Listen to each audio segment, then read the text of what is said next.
السلام علیکم بچوں، آج ہم قائد اعظم کے 14 نکات پڑھیں گے۔ جب نہرو رپورٹ 1928 میں مسلمانوں کے تمام جائز مطالبات مسترد کر دیے، مسلمان چاہتے تھے کہ ہمیں جداگانہ انتخابات کا علیحدہ حق دیا جائے۔ نہرو رپورٹ میں مسلمانوں سے وہ حق چھین لیا گیا تو قائد اعظم نے اس کے جواب میں اپنے 14 نکات لکھے۔ نمبر 1 بیٹا، اس پہ آپ نے ہیڈنگ دینی ہے وفاقی آئین۔ آئندہ آئین وفاقی طرز کا ہو جس میں صوبوں کو زیادہ خود مختاری دی جائے۔ نمبر 2 پہ بچوں آپ نے ہیڈنگ دینی صوبائی خود مختاری۔ صوبائی خود مختاری، تمام صوبوں کو ایک ہی اصول پر داخلی خود مختاری دی جائے۔ نمبر 3 اس پہ آپ نے بچوں ہیڈنگ دینی اقلیتوں کی نمائندگی۔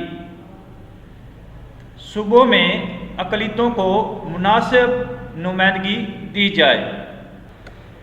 بچوں، قائد اعظم چاہتے تھے کہ ملک کی تمام قانون ساز مجالس اور انتخابی اداروں کی تشکیل میں اقلیتوں کو مناسب نمائندگی دی جائے۔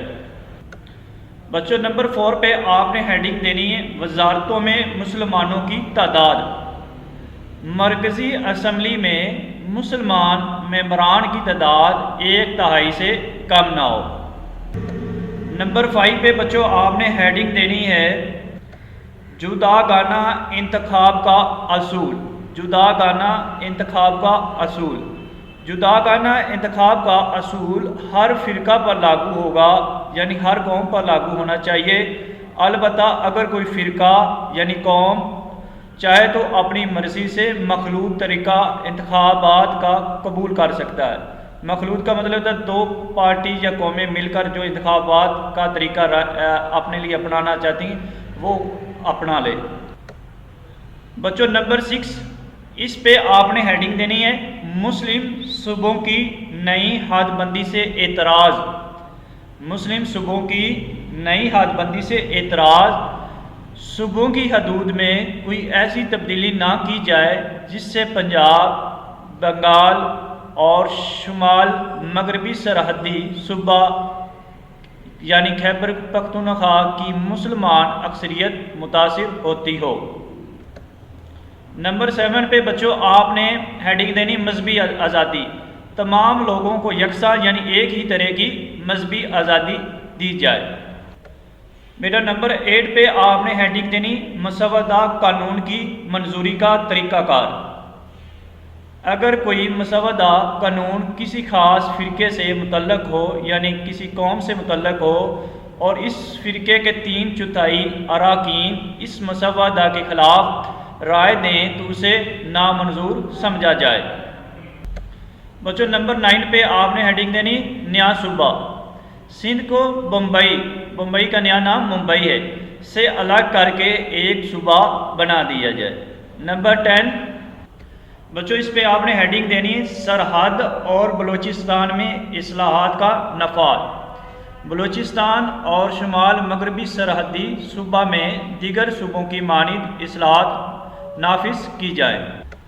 نمبر 11 اس پہ آپ نے ہیڈنگ دینی بچوں سرکاری ملازمتوں میں حصہ۔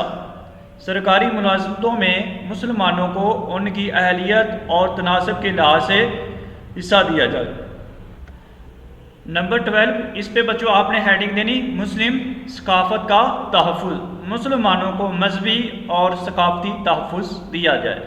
نمبر 13 صوبائی اور مرکزی وزارتوں میں مسلمانوں کو کم از کم 1/3 نمائندگی دی جائے۔ نمبر 14 اس پہ بچوں آپ نے ہیڈنگ دینی آئین میں ترمیم کا اصول۔ آئین میں صوبوں کی مرضی کے بغیر کوئی تبدیلی نہ کی جائے۔ بچوں اس کے بعد حاصل کلام، یہ آپ نے ہیڈنگ دینی ہے قائد اعظم محمد علی جناح کے 14 نکات کا تجزیہ کیا جائے تو یہ کہنا بجا نہ ہوگا، یعنی یہ غلط نہ ہوگا کہ قائد اعظم محمد علی جناح نے نہ صرف مسلمانوں کے سیاسی حقوق کی ترجمانی کی بلکہ ہندوستان میں دستوری اصلاحات کا بنیادی ڈھانچہ بھی مہیا کر دیا۔ دستوری اصلاحات قانون بنانے کے لیے جو بنیادی اصول چاہیے ہوتے ان کو دستوری اصلاحات بولا جاتا ہے. تو قائد اعظم نے ان کا جو ہے بیسک سٹرکچر برٹش گورنمنٹ کو دے دیا تھا.